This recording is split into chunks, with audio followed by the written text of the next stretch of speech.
Hello, welcome again to the Man of Praise podcast, where today we begin a new part two series titled Who Has the Right to Speak About Reparations? Before we get into the history, the philosophy, and the politics, I want to start with something personal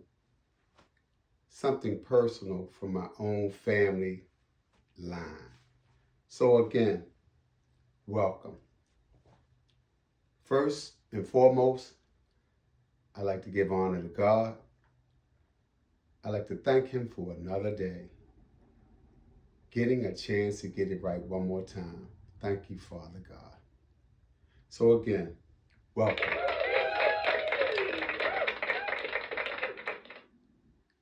So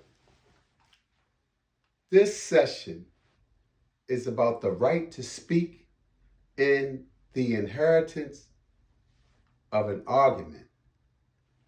So in 1902, my grandfather inherited 64 acres of land in Virginia. That land had originally been given to my great great grandfather by the very man who once enslaved him. So think about that. A former slave master passing land to a black man when he passed. He left it to his children today. Over a century later, my cousins still live on that land. It's a living reminder of survival, inheritance, and the complicated legacy of slavery in America. That land is more than soil. It's a testimony. Because when people say Black Americans have no right to speak about reparations, they ignore stories like mine and the stories like yours. They ignore the facts that history didn't disappear. It passed down through generations, just like land. So, this is something I want you to think about. Why some believe Black people shouldn't speak on reparations. There are people today who argue slavery was too long ago. No one alive today experienced it. Everyone has equal opportunity now. Reparations are handouts. So, some Black Americans even say, we work for what we have. We don't need anything from the government. But these arguments overlook the truth. The impact of slavery didn't end with emancipation. It continued through Jim Crow, redlining, discrimination, and general wealth gaps. And it continues today. So, the second thing that comes to my mind, the inheritance argument. Because I read about this philosopher. His name was Angelo Corlett.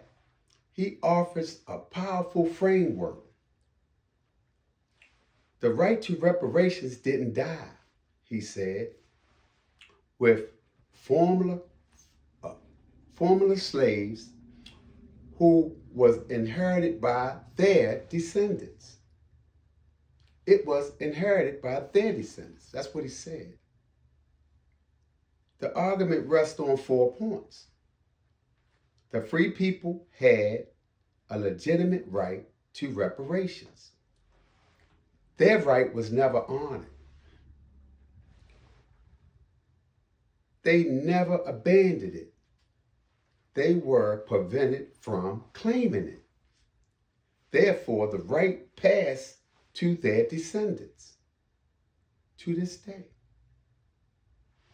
Reparations owned were property, even if never delivered. And property rights passed down through generations, just like my family's land. So I want you to ponder that for a minute. Ponder that just for a minute. I believe that reparations were property, even if it never was delivered to us. So think about that a minute, and I'm going to have a closing remark for you.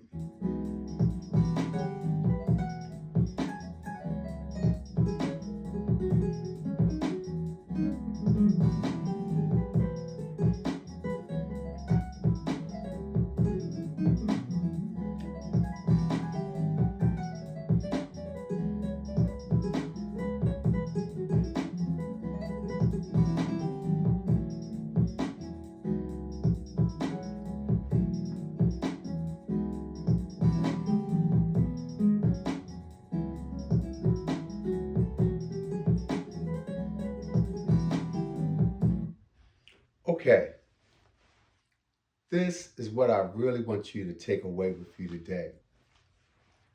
Why this matters today. This is what I feel. These arguments avoid the common objections that today's black people wouldn't exist without slavery. Instead, it focused on justice, rights, and inheritance. So, what I feel is if someone steals your family's land and the law blocks you from reclaiming it, your children still inherit the right to that land. The same logic applies to reparations. So in closing, this is only the beginning. In session 2, we'll explore a little bit more. What reparations have actually been paid? Why America resists the idea? How restorative justice connect to reparations? And what path forward might look like. What path forward might look like.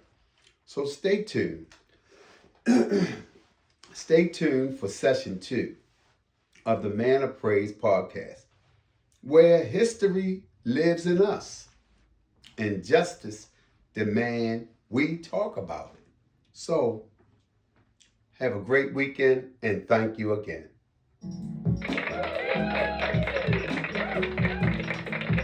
Share that with somebody, please.